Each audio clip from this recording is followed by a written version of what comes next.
Okay, welcome back. This is the final video on the practices of 4 immeasurable thoughts. So we've covered equanimity, we've covered loving kindness. Equanimity is to counter the quality of bias or prejudice. Loving kindness is to counter the quality of anger. Compassion is to counter the quality of hatred. And this practice of empathetic joy is to counter the quality of jealousy. Now, every human being will have a tendency towards one of these qualities more strongly than others. In certain Asian medicines, like Tibetan medicine or Ayurvedic medicine, you'll find that according to your constitution, you will have a certain quality according to your physical constitution. So interesting for me, this practice of empathetic joy is to counter jealousy. So it's the ability to really rejoice in other people's being happy. But we know that in our cultures are very focused on competition, on having more wealth, more this, more that, on doing more, better job, being. It's all focused on something outward of ourselves. And it produces a lot of competition with people, and that in turn will bring a sense of jealousy or envy when some people have what we don't have.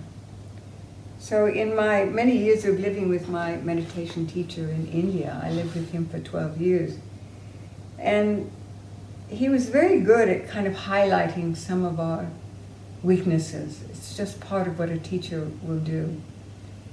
And I remember once I think he went on some kind of a visit, and I wasn't included in the guest list, and I was feeling very bad and left out.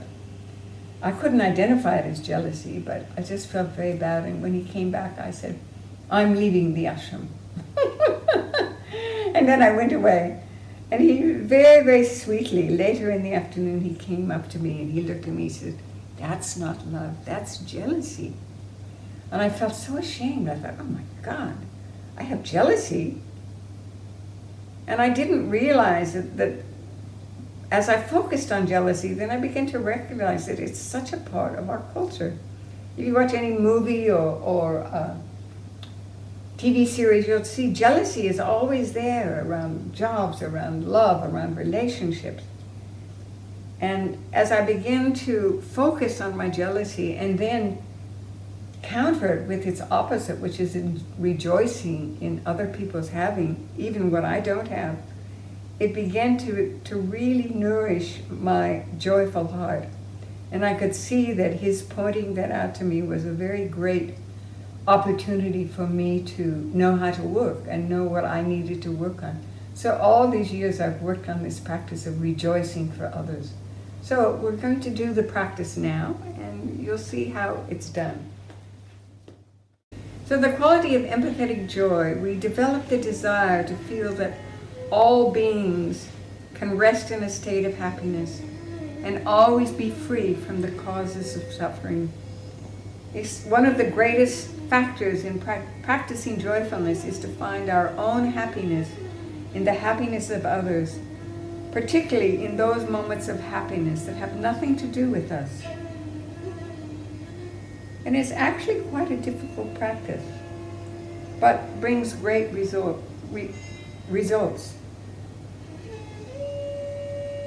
Particularly when we're doing spiritual practice, we like to think that we're attaining something and gaining wisdom and insight. And then if we see someone else who seems to be progressing more rapidly than we are, it's very easy to become jealous of that person. So we need to watch our tendency and to really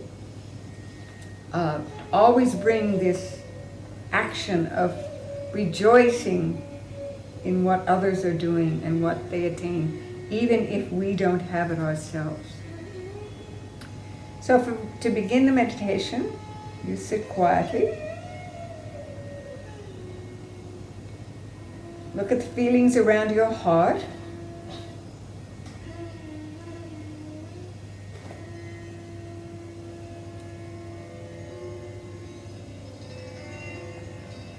try to feel a sense of warm-heartedness, of this basic human goodness just radiating from your heart. And it will express itself as rejoicing for what others have, even if we don't have it. So we begin the meditation. Imagine people in a similar situation in life to you, who are seen to have attained levels of happiness and freedom from suffering. Beware of any jealousy or envy that might block your genuine rejoicing for them. Just see a little niggling, oh, but I don't have that, and see how our heart will close. So it's very easy to feel this kind of envy or jealousy. This is a wonderful practice. So move past these feelings to a real generosity of spirit and rejoice at their happiness. And wish them more happiness, more success, more wealth, more pleasure, whatever it is that you're seeing in them that perhaps you don't have.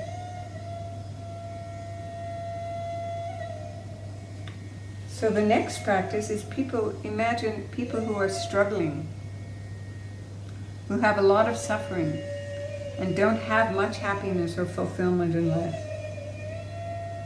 Occasionally they're able to have some true happiness and freedom from their baggage. Knowing this is challenging for them, wish that they could have more of this fulfillment all of the time. So imagine them, think of some of the things that they struggle with. Think of people that you know. Think how they struggle with certain things, and just find in your heart this generous spirit of wishing them happiness, to have more fulfillment all of the time. So the quality of immeasurable means all people everywhere, there's no limit to it, and immeasurable in terms of time, so it has no beginning and no end. It goes on and on. So wish that those people could have more fulfillment all of the time. And just rest a moment, notice the feeling in your heart.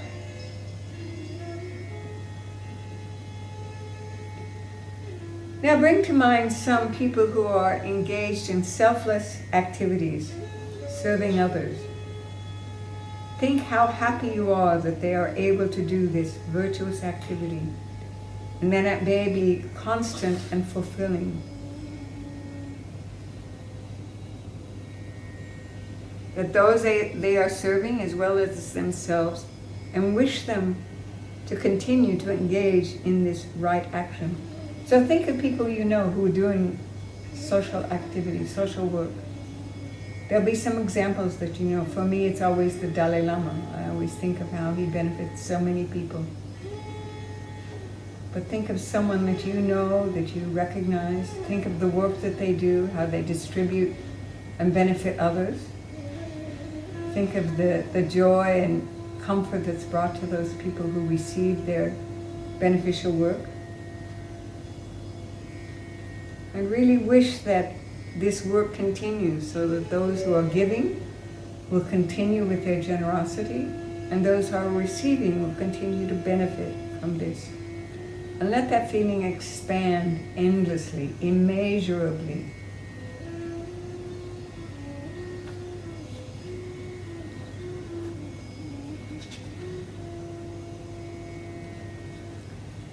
Now think about ourselves, objectively, aware of our shortcomings, as well as our intention and activities to benefit others.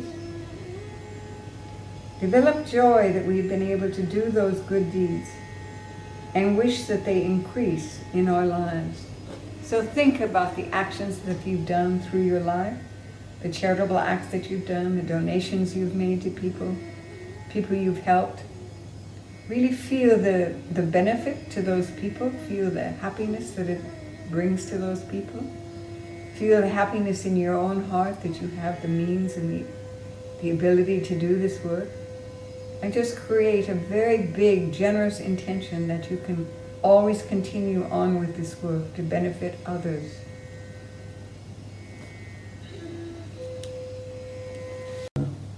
One. So that practice concludes the 4 immeasurable thoughts. They are so rich and wonderful. I really hope that you practice them regularly, that you spend quite a bit of time on each one of them.